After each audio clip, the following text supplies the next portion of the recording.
All right. Hi, everyone. Thanks for joining us today to learn a little bit more about the International Rescue Committee and how you all can get involved.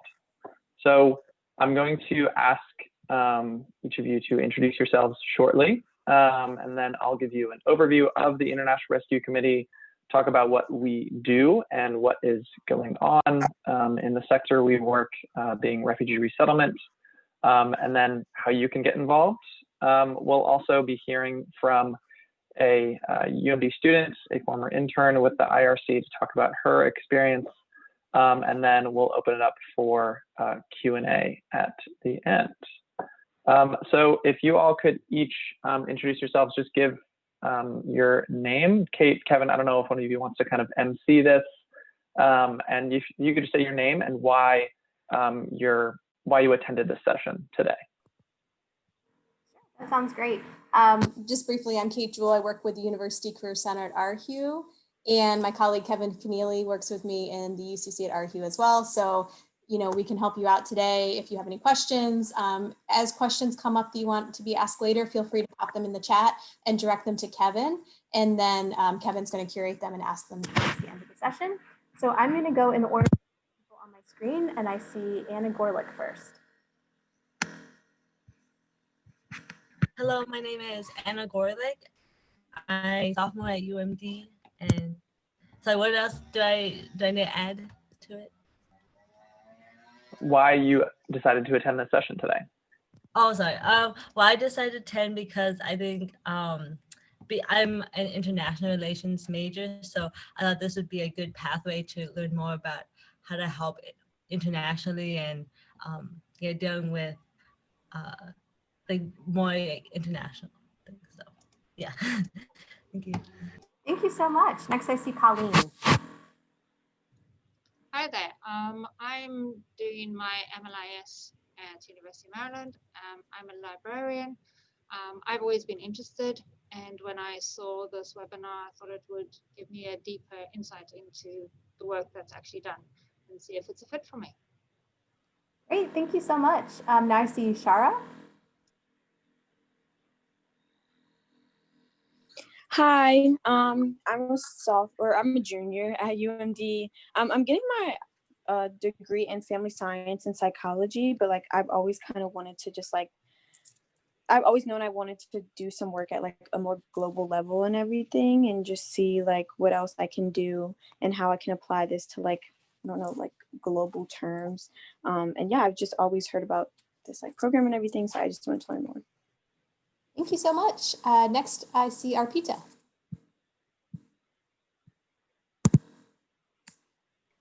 Hi, I'm a public health science major, and I think I just like the holistic aspect. So being a public health science major and also being pre-med, I've just become interested, and like joining and listening to things is like the best way to educate myself. So I think that's it for me. Thank you, wonderful. I see Lauren Sanders. Hi, my name is Lauren, and I'm a junior psychology major here at UMD, and I'm really interested in counseling and mental health for children and families. And I think that this organization would be a really great place to start, because I'm really also interested in helping people who might have structural barriers to access to adequate healthcare. Perfect, excellent. Next I see, is it Courtney Langen?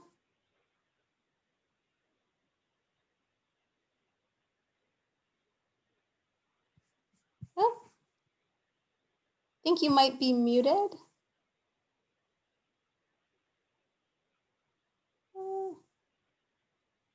I'm not sure what's going on with the sound, but maybe if you want to just put it in the chat, just add a couple sentences to the chat. Perfect. Thank you so much.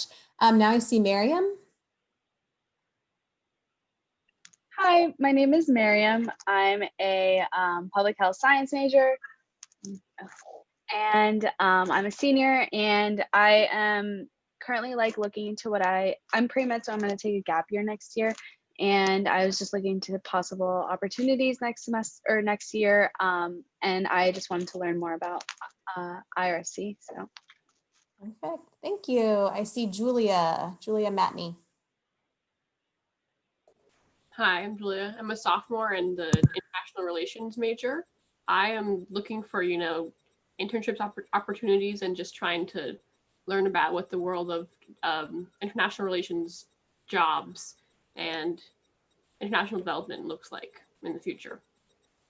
Perfect. Thank you. I see Noor Fatima.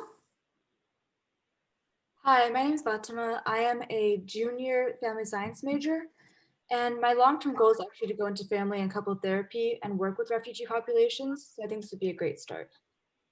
Excellent. Yeah, perfect fit. Sarah Burkhart. I'm a junior psychology major, and I found out about this through one of the honor society I was in. And so I was really interested about what International Rescue Committee does, and I'm excited to hear about it today. Thank you. Khushid. Hi everyone, I am Khushid. I am a foreign language translation interpretation major, and since IRC works for the settlement of refugees who might need language access support, so I am interested in like a possible internship with IRC, like as an interpreter or translator. Wonderful. Isabel. Hi, my name's Isabel. I'm a senior. I study government and politics, anthropology, and French. I'm particularly interested in peace and conflict studies and humanitarian assistance. So I'm looking to get more involved with trying to help out the refugee and immigrant population here in Maryland, which is why I'm particularly interested in that IRC. Great. Next I see Uruba. Hi everyone, my name is Aruba. I'm also a senior public health science major and a Spanish language and culture minor. I'm actually graduating in December. I'm really interested in an internship with IRC because my interests in public health are really towards public policy and global health. And my goal is to work with the refugee population one day. Perfect, thank you. I see Brie Robinson. Hello, everyone. My name is Brie. I'm a women's studies major. I also have a social work background. My field of interest is combating human trafficking. So I chose to attend this workshop to just get a feel of, I guess, like the aspects of like nonprofit organizations with that kind of work versus like a federal agencies, which I've also taken interest into. But yeah, that's why I'm here today. Wonderful, thank you. Sean Mahoney. Hi, I'm Sean. I'm a graduate student at UMD, getting my master's in public policy. And I'm mostly interested in human rights policy. So I wanted to come here and learn more about IRC's work. Great, thank you. Joanne Wu. Hi, I'm Joanne. I'm a junior public health science major. I also learned about this through an honor society, and I just found it really interesting what IRC does, and I just want to hopefully get involved. Great, thank you. Iris. Oh, okay. I see Iris is having some speaker issues too. No worries. Bawari. Hi everyone, my name is Brie Robinson. I'm a sophomore at UMD. Currently a public health science major, and I'm planning to double major with international relations. And I'm interested in working towards health policy, and particularly interested in working in like internationally different governments. And I think having exposure or learning more about, I guess, immigrant and refugee experiences is a necessary thing for that. Excellent, thank you. Christina Francis. Hi everybody, I'm Christina Francis. I'm a junior international relations and Chinese major, and I'm also really interested in what this organization has to offer. But I got recommended to go to this by my professor when I explained what it was that I wanted to do in the future. So I'm honestly just here to learn more about. Excellent, thank you. And I see Mary Emily. Hi, I'm a junior family science and psychology major. I saw this session being promoted by the School of Public Health and was eager to learn more about what IRC does. Okay, wonderful. Did I miss anyone? Sometimes the videos kind of jump around on my screen. I'll pause here, unmute, and introduce yourself if I missed you. Okay, good. Hopefully I did not miss anyone then. Kyle, I will turn it back over to you. All right, awesome. Well, thank you so much, everyone, for introducing yourselves. It really helps me to have some context to your backgrounds, what you're interested in, what you want to get out of this session, so I can kind of tailor the information a little bit to what you're hoping to learn and how you could get involved. So I'll introduce myself. My name's Kyle. I am the volunteer coordinator at the International Rescue Committee in Silver Spring. So what that means is I manage all of our volunteer programs. So one of those is our internship program, which I'll be talking about a lot today. We also have a host of other volunteer opportunities. We have an after-school tutoring program that one of our other speakers today can go into more depth about. We have a family mentor program and a host of other opportunities as well. So that's my role at the IRC. I first came to the IRC as an intern about almost 4 years ago now, and just loved my experience there. I started interning after I had graduated from college, and just was amazed at the impact that I could have at an individual level as an intern, just as a volunteer in the lives and the futures of the people whom we serve. So that just left such an impact on me that I could have that impact on others, that I became really dedicated to pursuing this work long term. And now I have the great pleasure of doing that and introducing others to that work as well. So next, I'm going to talk to you briefly about kind of what the International Rescue Committee is and what we do and where we come from. So first, does anyone who is or was not an intern at the IRC, anyone besides Molly, does anyone know who founded the International Rescue Committee? And you can just either put it in the chat or unmute. Is it Albert Einstein?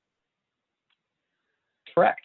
So we were founded in 1933 by Albert Einstein. Does anyone, follow-up question, does anyone know why Albert Einstein may have founded an organization like the International Rescue Committee at that time? So why in 1933?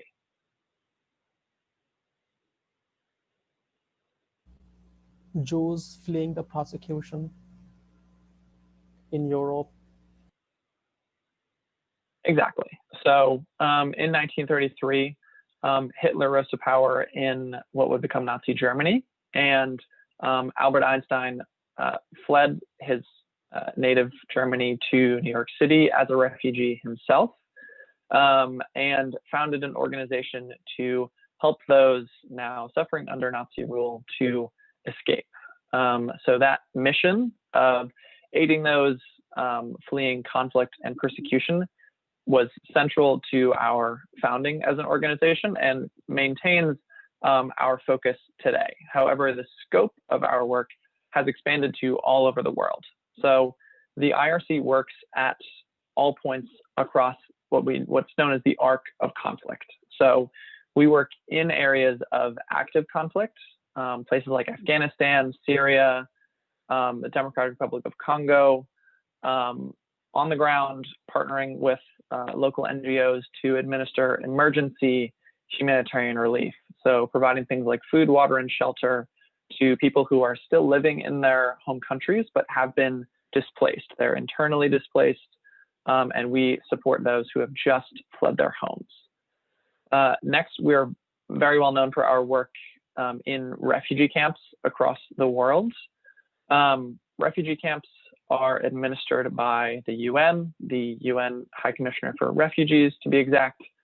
However, those camps, those institutions, are set up as a very temporary solution for what we know is a really endemic challenge, and that refugees often end up living in refugee camps for sometimes generations or more.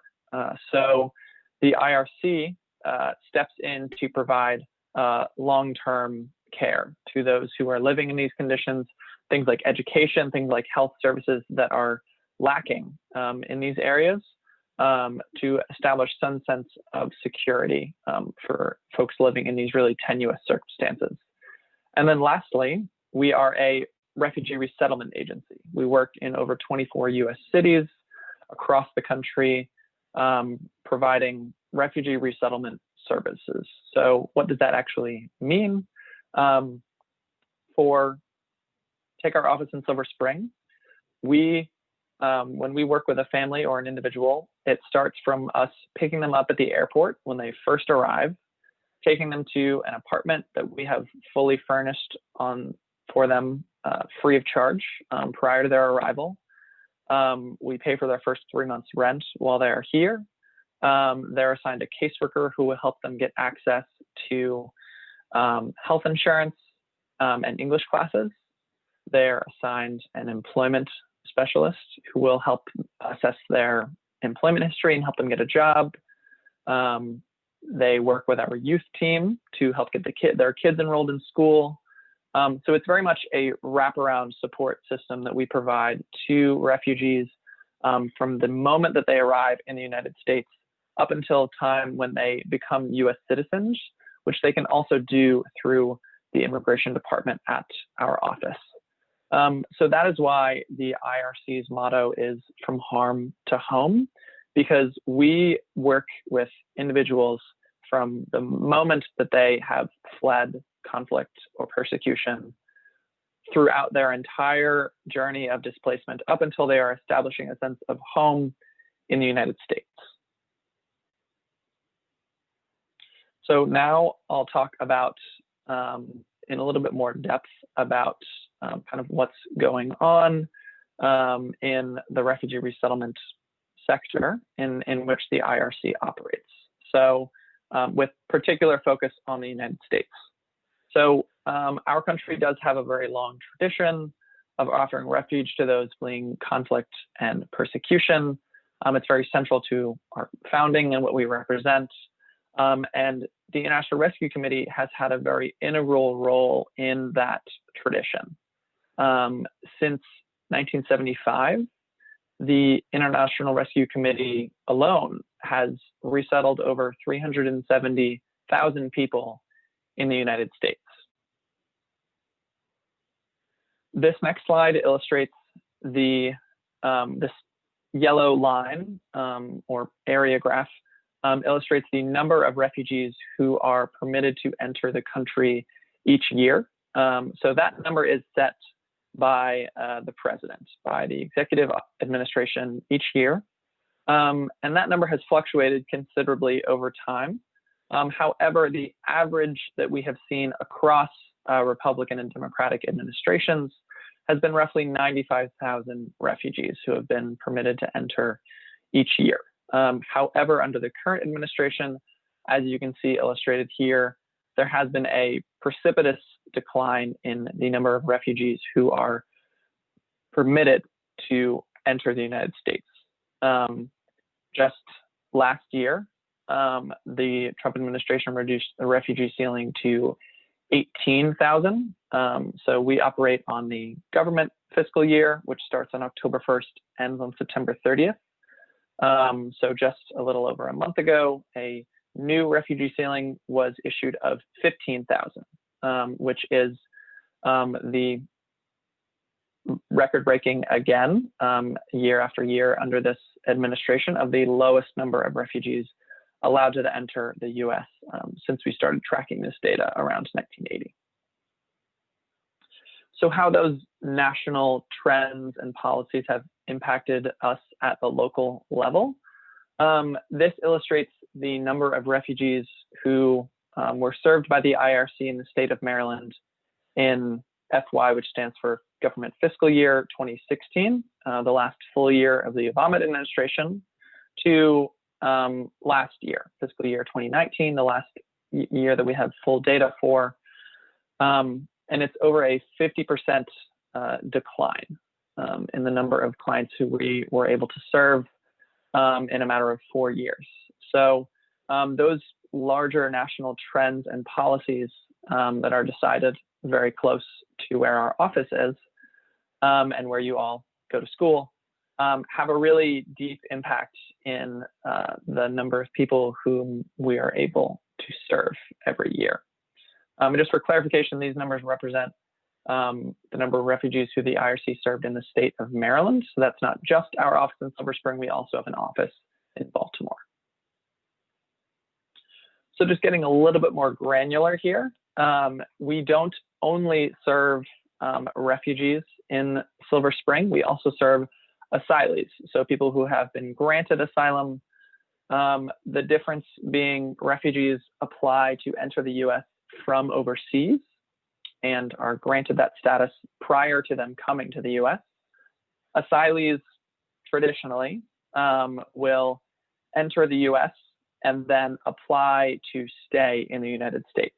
So either they apply at the US southern border, for example, or they've been living in the US under some temporary visa, like a student visa or a work visa, and they apply to stay in the United States. So we served almost equal numbers of refugees and asylees over the past year.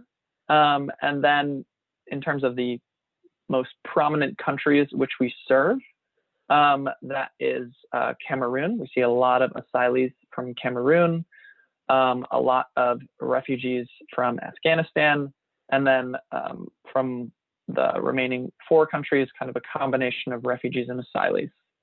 The number illustrates the number in parentheses next to the country illustrates the number of individuals who we served in that year from that country. This is not an exhausting list of the countries whom we serve. We serve many other countries, just in fewer numbers. These are the top 6 countries whom we served last year. So how can you all get involved in the work that we do? I'm going to be principally talking about internships today. If you have other questions about other ways of getting involved, we can connect offline. But the principal focus of my discussion today will be about internships. So internships at the International Rescue Committee, a couple of key points I want to make are that what separates an internship from our other volunteer opportunities is the time commitment. So we ask for across our internship programs that you volunteer at least 15 hours per week up to full time. And where you fall in that is entirely up to you and your schedule. So when you're applying for an internship, you can indicate the number of hours you're expecting to work in a given week and when in a given week you would be working those hours. So you and the IRC have a very clear idea before you arrive what you're expecting to be able to work in an upcoming semester, for example. So you could say, like, I want to intern on Mondays from 9 a.m. to 2 p.m. Tuesdays I'm free all day, etc. The application period is about 2 to 3 months prior to the next semester. So we're currently recruiting for our spring internships, which will start in January, from now up until January, basically. There's no deadline. We just accept applicants on a rolling basis.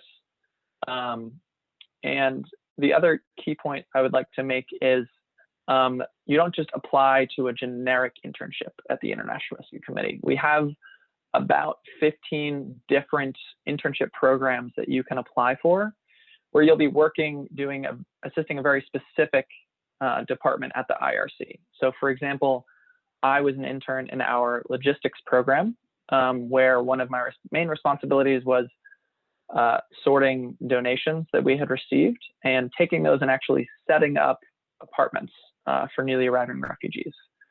So that's just one example. And then for a little bit more detail, I'm going to, before we go to Q&A, I'm going to turn it over to Molly Schreier, who is a former intern with the International Rescue Committee to talk about her experience. Great. Thanks, Kyle. So I'm also an international relations major and an Arabic major. So I interned with the youth department, specifically as a summer academy intern. I've previously volunteered with the IRC, and I still volunteer as an after-school tutor. So that was kind of a really cool way to be introduced to the IRC, and I already knew some of the students and clients. So with the Summer Academy internship, normally the IRC puts on kind of like a summer camp, summer school program for its clients for middle school and high schoolers. This year, it had to be transitioned to online. So for the first part of my internship, we were kind of figuring out how Zoom would work, like creating curriculum. I was in charge of the math curriculum, so I pretty much kind of planned out 3 math classes and compiled all of the worksheets. And then we also planned extracurricular activities, communicated with volunteers, and also had to enroll students and kind of show them how to use Zoom and make sure everything was set up. And then once the Summer Academy started in July, we were kind of running, it was kind of like running school. So I would teach a few sessions every day. We were constantly planning for the next week and coordinating with volunteers. We had a lot of cool community partnerships with the Summer Academy. So we would reach out to different organizations, and we had like a soccer clinic going on. We had martial arts one time. I reached out to my old band teacher from high school, and he did a session on music. And then, yeah, so that was really cool. And it kind of gave a lot of kind of interesting topics for students.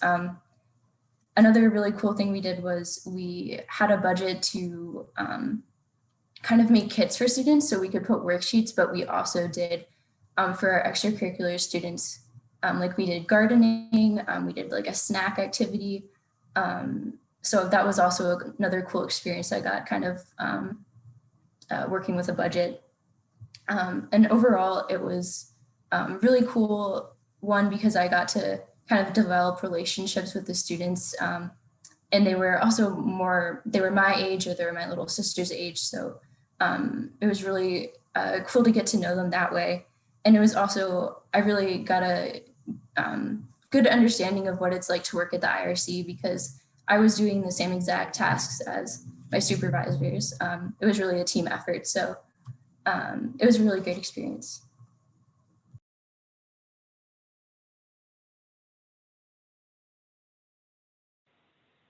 Awesome. Thanks, Molly. So the only other point that I'd like to really hone in on that Molly did such a great job of summarizing is that you really get to know the clients whom we serve. Our internships are not administrative.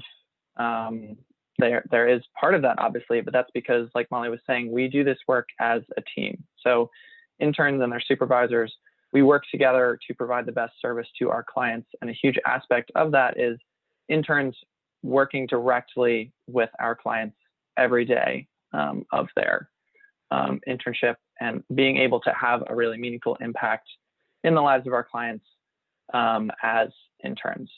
So with that, I will turn it over to Q&A. And I'll probably go off the slideshow so we can see everyone a little better. Great, thanks, Kyle. So on the Q&A side, I received one question through the chat. And so I think I'll let Colleen ask her question to you. And then we can open up and see if others have questions that they want to ask as well. So Colleen, the floor is yours. Thanks. So mine's actually not about the internship, mine's about the organization. I just wanted to know, in light of what the administration's done reducing the number of refugees allowed into the country, what type of persuasion capability or what role does IRC have in advising the administration or objecting about their decisions? Do you have any idea?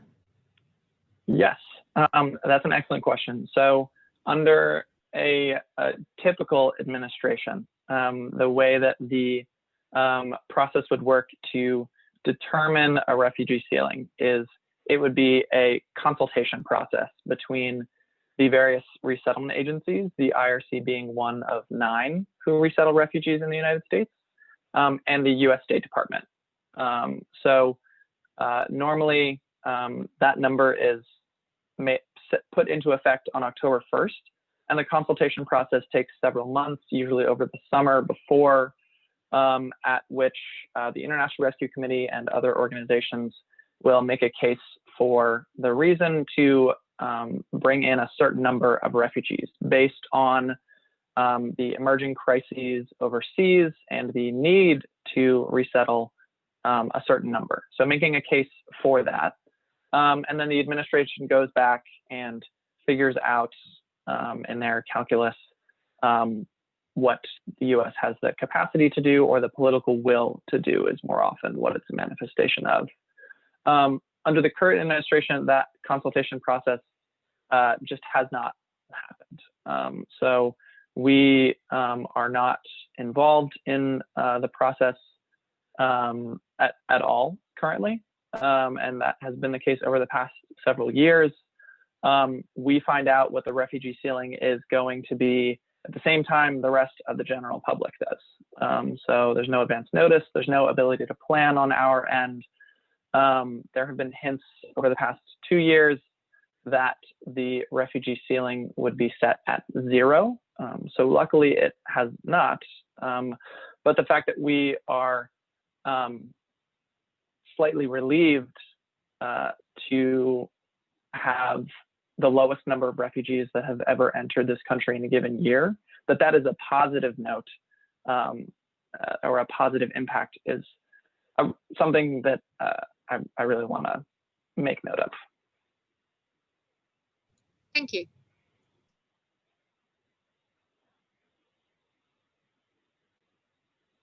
Yeah, and so at this point, if anyone has any questions that they have for either Kyle or Molly, feel free to ask.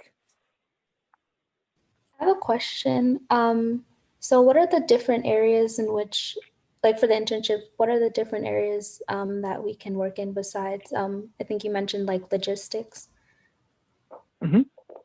Yeah, so essentially there is an internship program across every department at the IRC. So across every stage of our operations, there's a chance for you to intern and really get a close dive into what we do in that particular area. So kind of going along the resettlement process, one of the first stages is logistics. So that's one that I did. Another internship program is our casework department. So they pick individuals up from the airport and are our client's main point of contact over the first 3 months while they're here. So taking them to appointments, answering their questions, helping them get their doctor's appointments squared away, helping them get health insurance, helping them get social security cards and things like that, access to financial assistance. And then once they're assigned a caseworker, clients are assigned a employment specialist.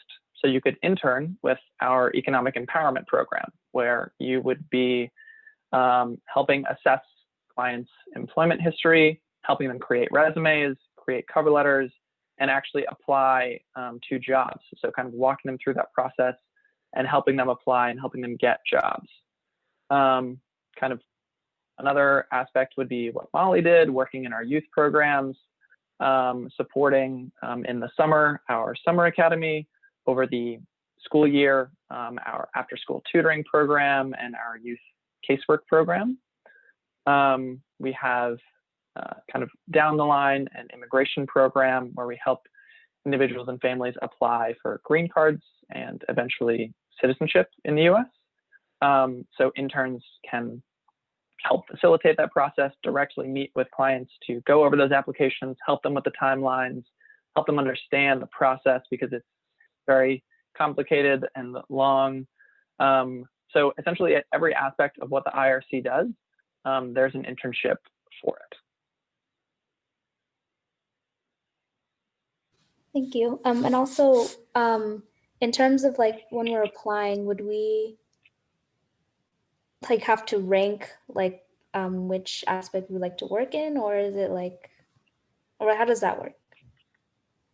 Sure. So you wouldn't, there's not even the ability to rank or necessarily put in a preference. What I always recommend potential interns, if you're interested in an internship with the IRC, is to apply to as many as you are interested in. You are more than welcome to do that. The way that our screening process works, it's that individual supervisors will recruit their own interns. So it's not that I'm here and I screen them and I'm going to assign you to a particular program. Our staff interview their own interns. So by applying to as many programs as you're interested in, you're doubling, tripling, quadrupling your chances of getting noticed, getting an interview, and then getting an offer and actually interning with us. So there's no kind of preference policy or ability to rank. So just apply to as many as you're interested in. It's very easy to just duplicate your application and have that process go smoothly. Okay, thank you. Mm-hmm. Hi, I have a question about the organization. Mm-hmm. So I'm not sure if you answered this already, but how exactly do the refugees get linked with IRC? Because you said like when they come here, we take them to the apartment, but how exactly are they like linked to IRC and like the caseworkers in your organization?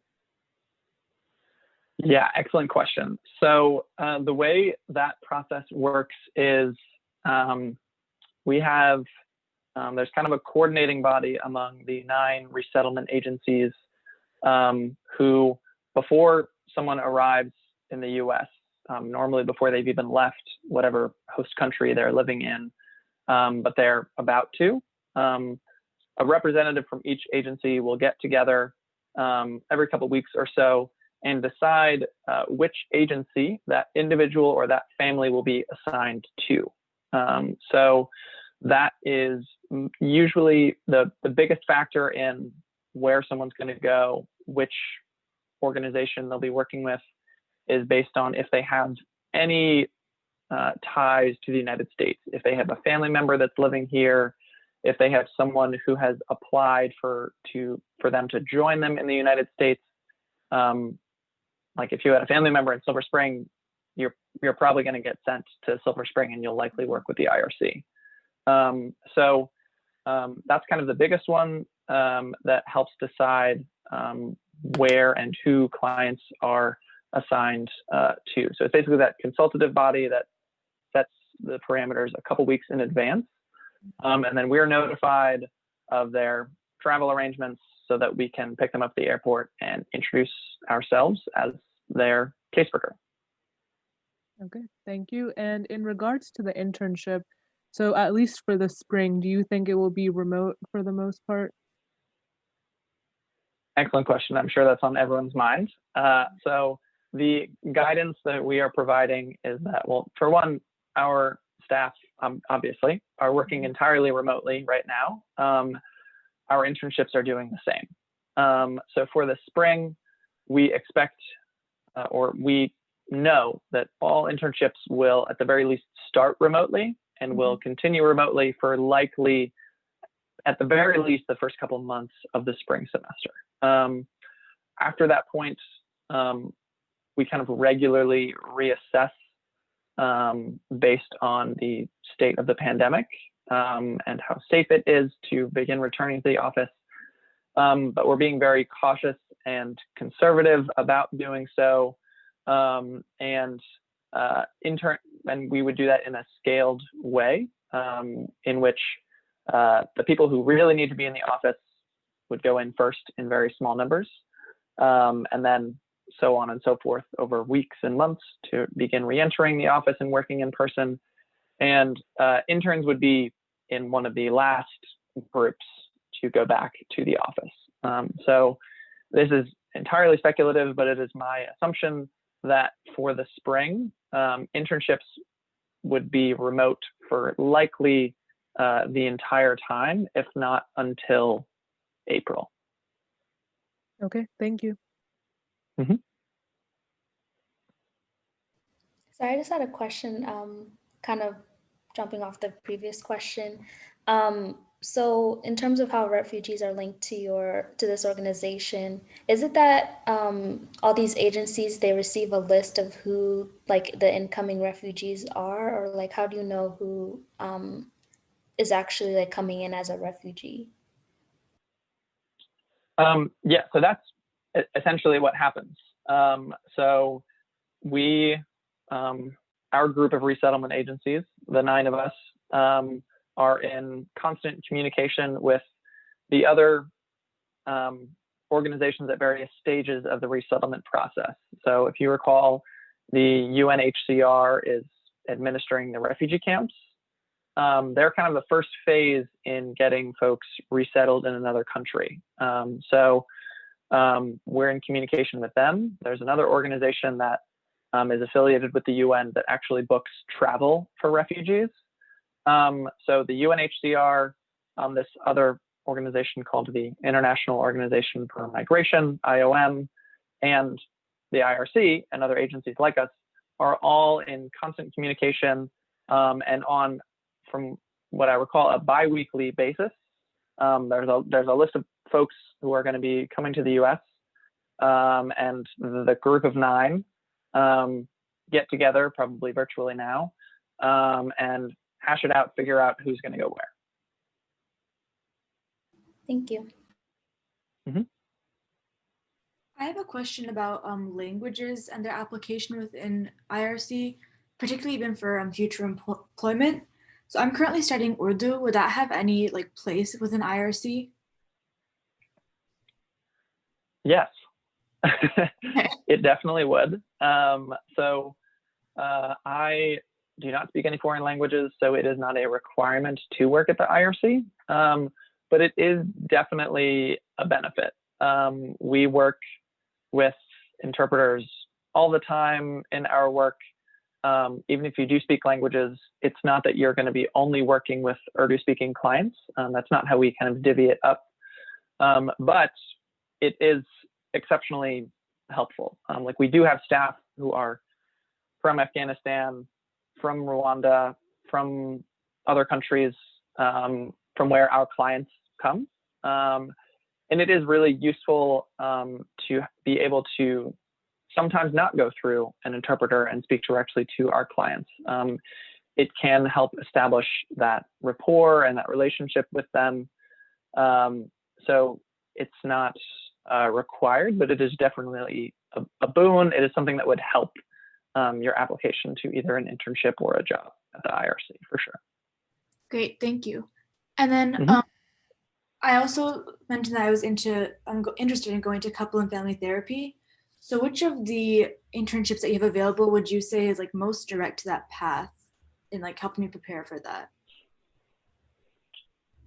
So we don't have any programs that are that are counseling per se. Most of the mental health and therapy provision that we do is by referring clients to our trusted community partners.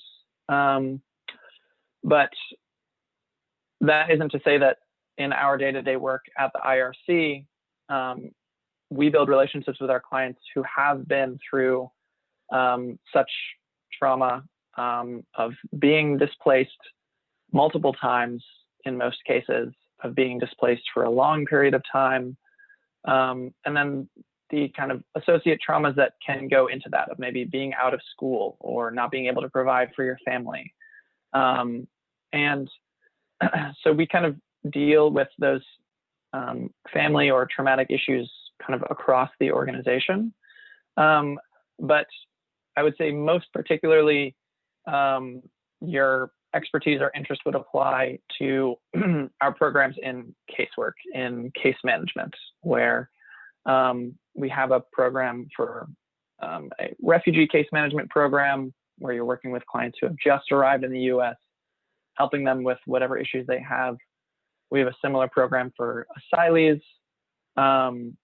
We have another case management program for people with ongoing and long-term physical and mental health concerns called intensive case management.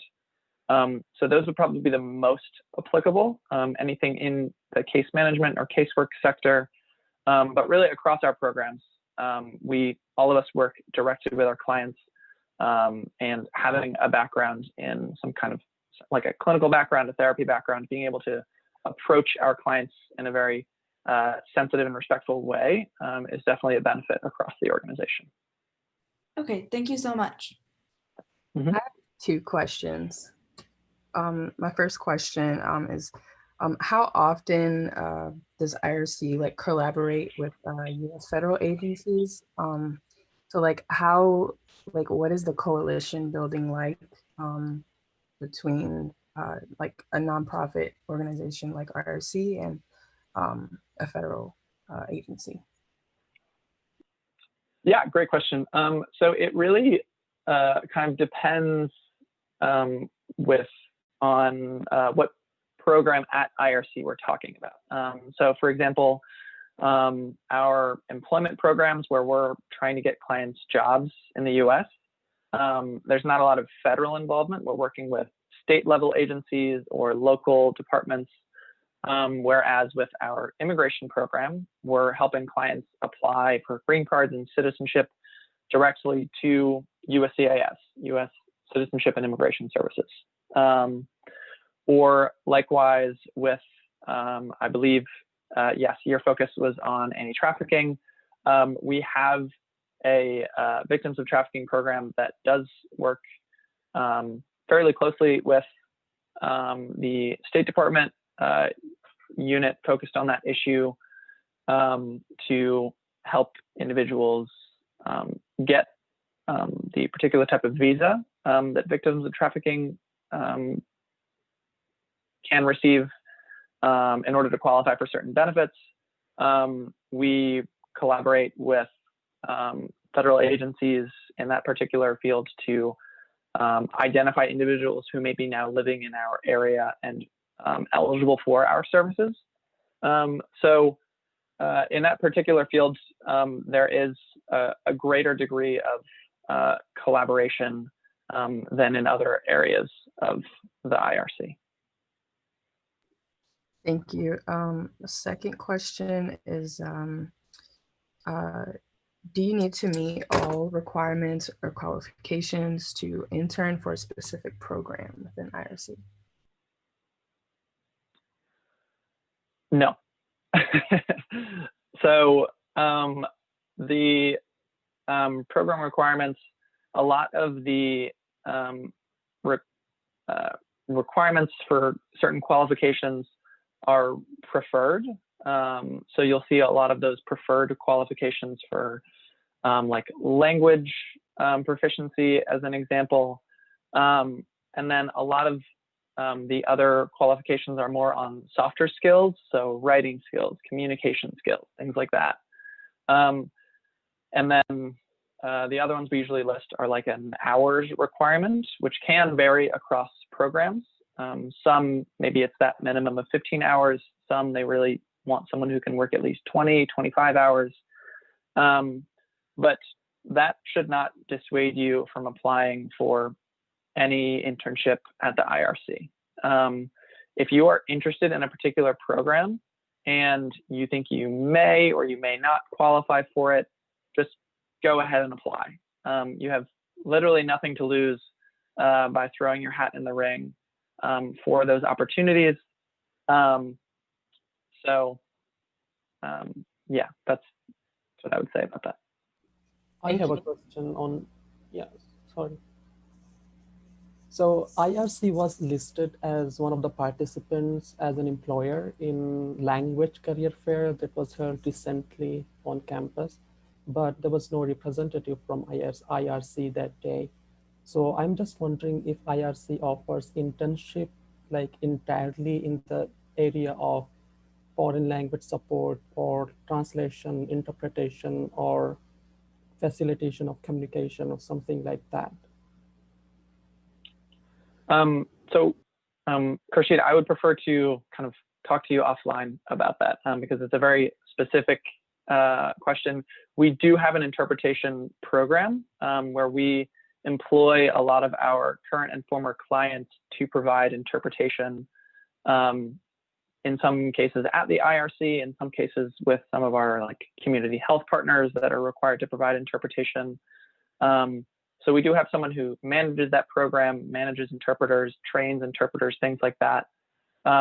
We don't currently have a program where either volunteers or interns provide interpretation for like the duration of an internship. If you intern at the IRC in some other program, we do ask that you let us know of what language abilities you have so that kind of in a pinch, we can ask you for help with a specific language. But I think we should have a separate conversation about how you could get more involved in that program specifically. So I'll ask Kate to share my contact information with you after this. Sure, thank you so much. I appreciate that. Absolutely. Hi, I have a question about the peer-to-peer program that I think either you or Molly could answer. I'm just wondering to get some more information about that program, like what you do and also how to get involved with it.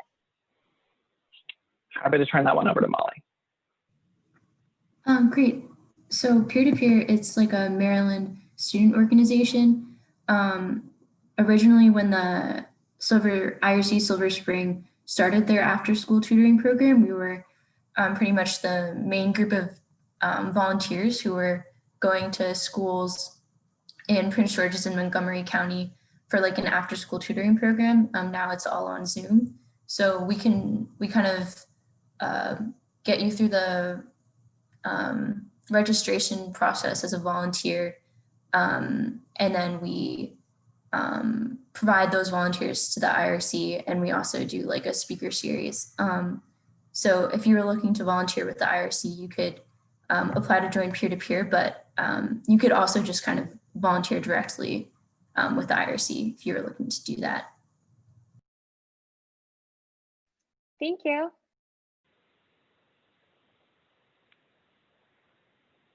So I believe we have time for maybe one or two more questions if anyone has any.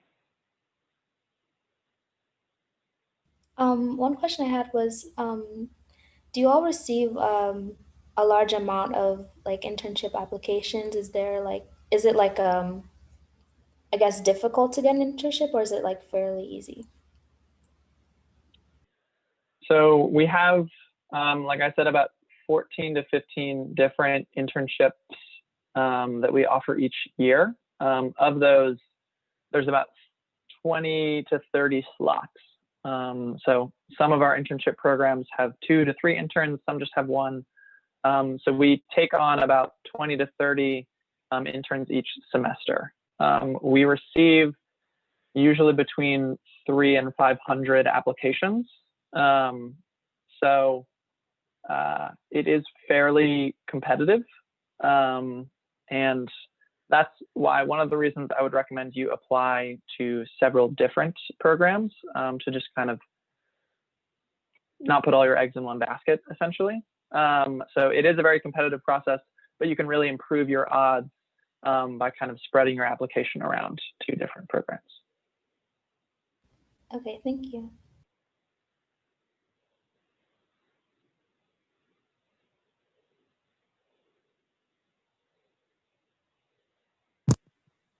And Kyle, I received one other question. You already addressed part of this when talking about the virtual nature of the internships, but there was one other question about how the pandemic has affected the IRC overall, just in terms of, is it impacting, are people unable to come from certain countries, or just kind of bigger scale? How is it impacting your organization?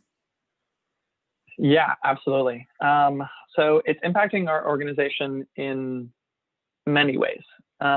So as I outlined to you all earlier, the IRC works both in the United States and across the globe. So the way that the pandemic affects us obviously varies across our organization. So in countries where we are one of the main health providers in refugee hosting areas, we are now doing active COVID response in those areas, treating individuals who've contracted COVID, isolating individuals, testing, providing public health and information guidance to the communities in which we work. So that is something that we are, in a sense, more prepared for than the international community writ large, because we already work in emergency management, and particularly in public health and with epidemics and pandemics. Like, we were very involved in the Ebola outbreak in West Africa in 2014, have still been involved in the Ebola outbreak in Congo, which is ongoing. So we're definitely involved in responding to the crisis very directly at a global level. In terms of a more domestic perspective, the biggest impact on our work is that we are all working remotely. However, to be honest, it really hasn't impacted or curtailed any of the services that we've been able to provide. So as an example of that, the program that Molly interned with in the past has been entirely in person. It's like a summer camp where everyone gets together every day for 5 or 6 weeks to do summer school, to learn, to do extracurricular activities. And they somehow pulled that off this year in an entirely virtual environment. So the resilience of our organization has been very impressive in that we have been able to adapt to a really difficult environment in which the face-to-face interactions are really vital to individuals and families who have been through so much trauma, are maybe kind of more affected by this crisis than the public at large, because they don't speak the language. Many of them are working in low-level jobs, and maybe we're not able to, and we're likely laid off, or so we have had to deal with a lot of helping clients apply for unemployment insurance and provide additional financial assistance where we can, provide additional food assistance programs and things like that. So it has been very challenging. I'm not going to sugarcoat that at all. But it's been really incredible to work at an organization that has adapted so quickly to both doing our regular duties in a COVID remote environment, but also, in addition to those, directly supporting clients who have now been affected by the crisis. So we're still doing clients' resumes, we're still helping them get green cards, but on top of that, we're helping them get access to food resources, financial assistance. So it has been really, from my end, a really remarkable and resilient response in a very difficult climate for all of us, but particularly for those who are most vulnerable already. Perfect, thank you. Yeah, it sounds like it's been an incredibly challenging but rewarding time to work with your organization. All right, well, thank you all so much. Those were wonderful questions. Can we give Kyle and Molly a quick virtual round of applause? All right, I'm going to stop the recording here.